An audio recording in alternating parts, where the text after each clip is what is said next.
കോടാനുകോടി അയ്യപ്പ ഭക്തരുടെ ജീവിത ലക്ഷ്യമാണ് ഒരിക്കലെങ്കിലും ശബരീശ സന്നിധിയിലെത്തുക എന്നത്. അയ്യപ്പൻ കുടികൊള്ളുന്ന സന്നിധാനം ഭക്തർ പുണ്യവും പവിത്രവുമായി കണക്കാക്കുന്നു. അയ്യപ്പന്റെ ശ്രീകോവിലടക്കം സ്ഥിതി ചെയ്യുന്ന സന്നിധാനത്തിന്റെ പ്രത്യേകതകൾ അറിയാം.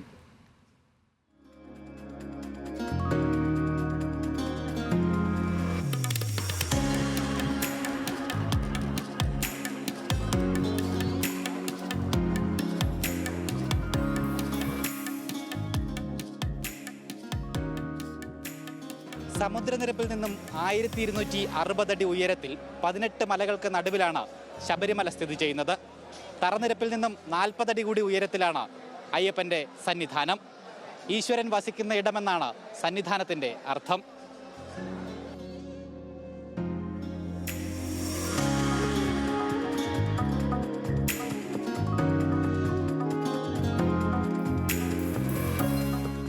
വന്യമൃഗങ്ങൾക്ക് പ്രവേശിക്കാൻ സാധിക്കാത്ത വിധം 4 ആൾ ഉയരത്തിൽ കരിങ്കല്ല് കെട്ടി ഉയർത്തി ചതുരാകൃതിയിലാണ് 18-ാം പടിക്കകം നിർമ്മിച്ചിരിക്കുന്നത്. ഏകദേശം 25 സെന്റോളം വിസ്തീർണവും സന്നിധാനത്തിന് കണക്കാക്കുന്നു.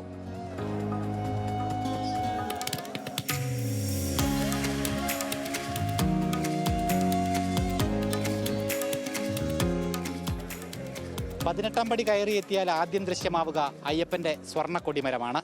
സമീപത്തായി വേദാന്ത വാക്യമായിട്ടുള്ള തത്വമസി എന്നെഴുതിയതും ബലിക്കൽ മണ്ഡപവും കൂടിയ സോപാനപ്പടിയുമാണ്.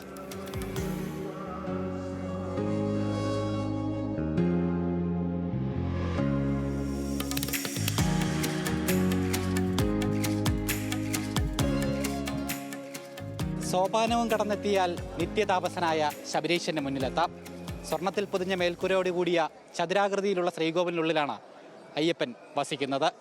ക്ഷേത്ര ശ്രീകോവിലിൻ്റെ തെക്ക് പടിഞ്ഞാറ് ഭാഗത്തായി കന്നിമൂല ഗണപതിയും നാഗരസ്വാമിയും ഉപദേവതകളായുണ്ട്.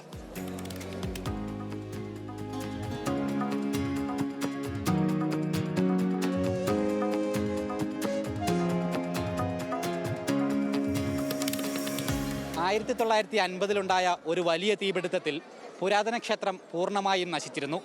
അതിനുശേഷം നിർമ്മിച്ചതാണ് ഇന്ന് കാണുന്ന ഈ ക്ഷേത്രം. മുമ്പ് കല്ലുകൊണ്ടുള്ള വിഗ്രഹമായിരുന്നു പൂജിച്ചിരുന്നതെങ്കിൽ ഇന്ന് ശ്രീകോവിലിനുള്ളിൽ പൂജിക്കുന്നത് പഞ്ചലോഹം കൊണ്ടുള്ള അയ്യപ്പ വിഗ്രഹമാണ്.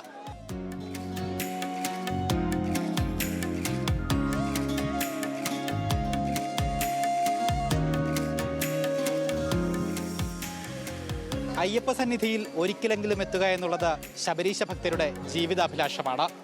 വർഷം പ്രതി കോടാനുകോടി തീർത്ഥാടകരാണ് ഈ കാനന ക്ഷേത്രത്തിലെത്തി അയ്യപ്പനെ കണ്ടു മടങ്ങുന്നത്.